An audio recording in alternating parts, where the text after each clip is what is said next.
I'm really mad right now. Becca's honestly upset about the lack of honesty, and we're honestly surprisingly falling for Will's. It's time for Roses and Rosé. Hey, you guys, let's start off with some positivity. Ashley and Garrett are engaged. Ashley, Iaconetti, and Jared Haben, I never know how to say his last name. Jared, I love you. Are engaged, you guys. The news is up at etonline.com along with several wonderfully gushy interviews that I did with them. And they are the sweetest. And wow, love, honest love. Cheers to it. Back to The Bachelorette. We are here, of course, to recap Becca Kufrin's season of The Bachelorette. So we start off this episode with the cocktail party because we didn't see it at the end of last week's episode. So, you know, grab a cocktail. It's been ups and downs. It's been a long week. Dude, it sucked. What is his name? Does anyone know? Has he spoken at all? I talk to God every day, and people that go against me just end up hurt sometimes. Of course, they're talking about David falling out of a bunk bed and Clay getting his wrist hurt and having to drop out. Blake has something actually substantive to say. He is going to try to cheer Becca up, so they have a cute little moment off to the side on a weird, like, mauve-colored bedspread, whatever. And Blake just starts talking about how many kids she wants to have. I don't know, I think 3. And wow, is this a great, grounded conversation. Hashtag Blake for Bachelor. I'm just saying, I don't know. If it doesn't, we'll see what... It's got the angled collar, and I'm not wearing a tie with it, so it kind of shows her, like, okay, this guy, like, he could go either way right now. And then Jordan is wearing some kind of shirtless shirt tie with a collar tie shirt, up and down tie. It's we get sucked situation. And he is confusing. I talk to God every day. People that go against me just end up hurt sometimes. Looks like I'm the golden boy right now. I think Becca might have my growing on her mind. It smells like victory. David is back after a casual moment in the ICU. Have you ever seen an intensive care unit situation 180 it like this before? I guess he was, allegedly in the ICU, calling Becca saying what's up, and now he's back, and he seems a little out of it. I do wonder if he's on pain meds, which I would understand because his face is pretty messed up. We don't really find out exactly what the injuries were. It looks like he maybe broke his nose. He got a black eye. Cheers to David, but not cheers to David because I don't really like anything he had to say. I'm here tonight for Becca and Becca only, and maybe to annoy Jordan a little bit. What? I thought that I would have all this sympathy for him when he came back, but I'm actually liking him less because of the way that he's approaching coming back. He's saying a lot of weird crap, and if you are here to annoy Jordan, then, man, is it time to straighten out your priorities. Smells like victory. David gets a rose. Jordan calls it a pity rose. And whoa, guys, drink every time you agree with Jordan this episode. I stand with Jordan on this. That did feel like a pity rose. I don't blame Becca, but it felt like one. It's very hard for me to get nervous about the rose ceremonies anymore. Is this just me? Give me your thoughts in the comments. I am not worried about who's gonna go home. I don't know a lot of these guys. I'm much more captivated by the one-on-ones and the rest of what's going on. I think we need an update on the rose ceremony somehow. Weigh in. Now we find out they're going to Park City, Utah! Does this mean more sports? Please don't let it mean more sports. They keep talking about how it's really outdoorsy there. I can't watch any more sports.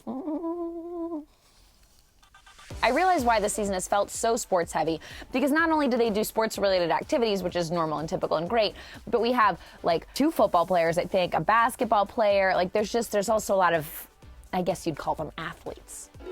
And in Utah, Garrett gets the first one-on-one, and man, did we see how much Becca likes Garrett. She says he just makes me feel like I can be me and be my goofy self. Which, if you remember, is something that she really liked about Ari. She says she's so attracted to him. She says, you remind me of my dad a little bit. These are very important things.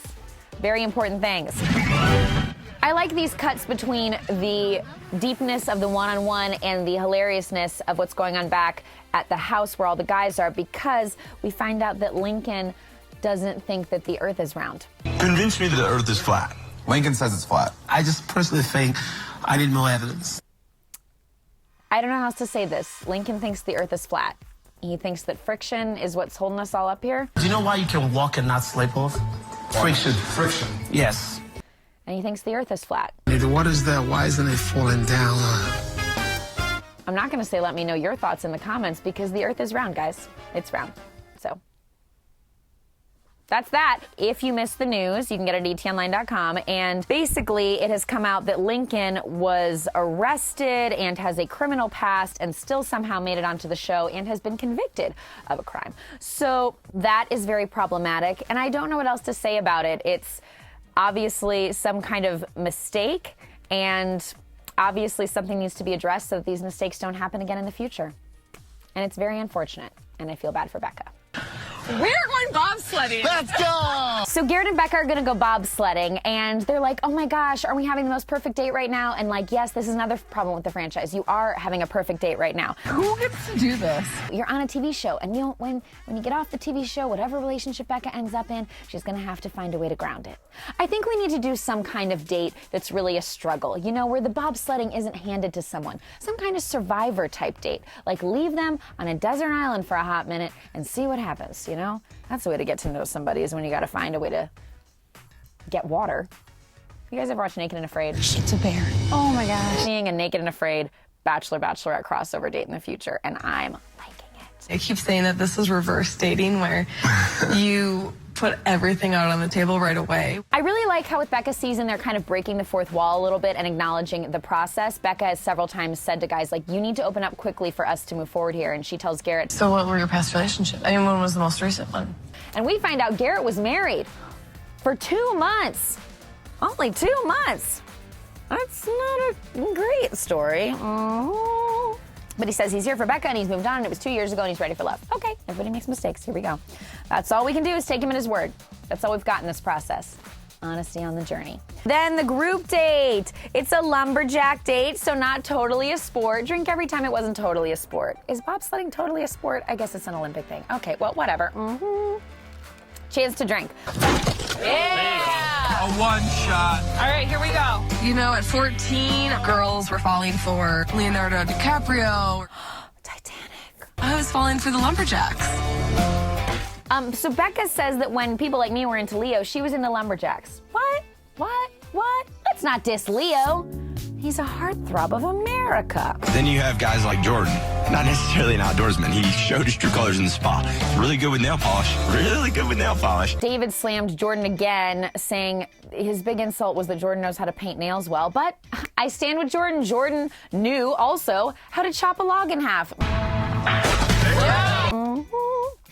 Some surprising guys did great on the date. John, the cute little engineer, who I think claimed he invented Venmo, which I don't think is really true. He did great. He was super sweet. You did so well, John. He got the golden axe, which isn't a rose, but whatever.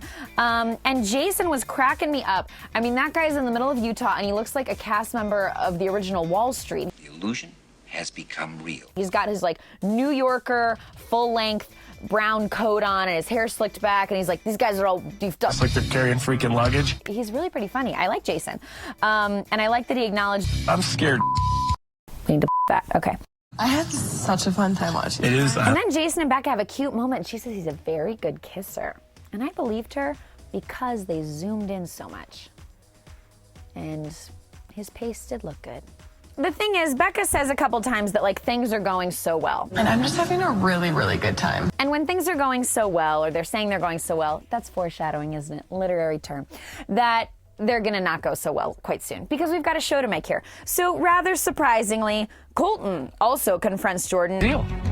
You're walking around in golden undies. And that. And I'm rather shocked. And you know what? I agree with Jordan. If Colton's talking about respect, why is he calling Jordan these terrible names? First off, don't ever call me again, okay? Because that's just, that you talk about disrespect and you just call me I stand with Jordan. I decided to get you a gift. Aww. Yeah, it's kind of like one of my passions. Jean Blanc, who I sort of forgot about, gives her a custom perfume, which I sort of forgot perfume and cologne was his thing. And then he says, I'm truly falling for you, and I'm falling in love with you. What? What? No. Don't do that. Becca's like, I don't know if I'm on that same page. and she sends him home. Can I walk you out? And then he tries to backtrack. What about the gift? And he's like, well, I only said that because I thought you wanted to hear that. Obviously, this guy got caught up in the show, in the moment, and then Becca's very upset, and she just wants honesty. She just wants honesty. Didn't you watch Ari's finale? Bye-bye, Jean Blanc. Smell you later. She sends him home, and then we get... a breath of fresh Utah air. Wills, will you keep being this awesome? He was great on this one-on-one. He was easy and fun and kind and grounding. And man, the other guys were really relying on him. Before he left, they were like, Wills needs to bring us back home here, because Jean Blanc really threw Becca off. And he did. He was just calm and easy and sexy and open and vulnerable and honest about the journey. And the journey was through some snow in Utah, and thank God a sport wasn't involved. And I really like Wills. So some surprise guys. We're at that time where some of the middling guys are going to move to the front of the pack or fall and go home. And Wills and Jason, and even John a little bit, are kind of moving forward for me this week. Connor.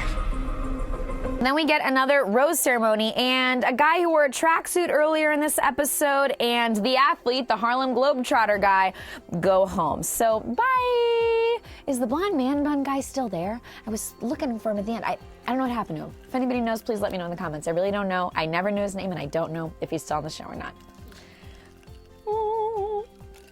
I've never, ever made it last place in anything in my entire life. I'm much like a sponge. You can squeeze me and get everything out of me, but you'll never know unless you try. That's life. So next week, everybody, they are going to Vegas. I am not into this. Vegas is a weird city. I've never spent more than 2 days there, and even in those 2 days, it felt too long. I'm just not a fan.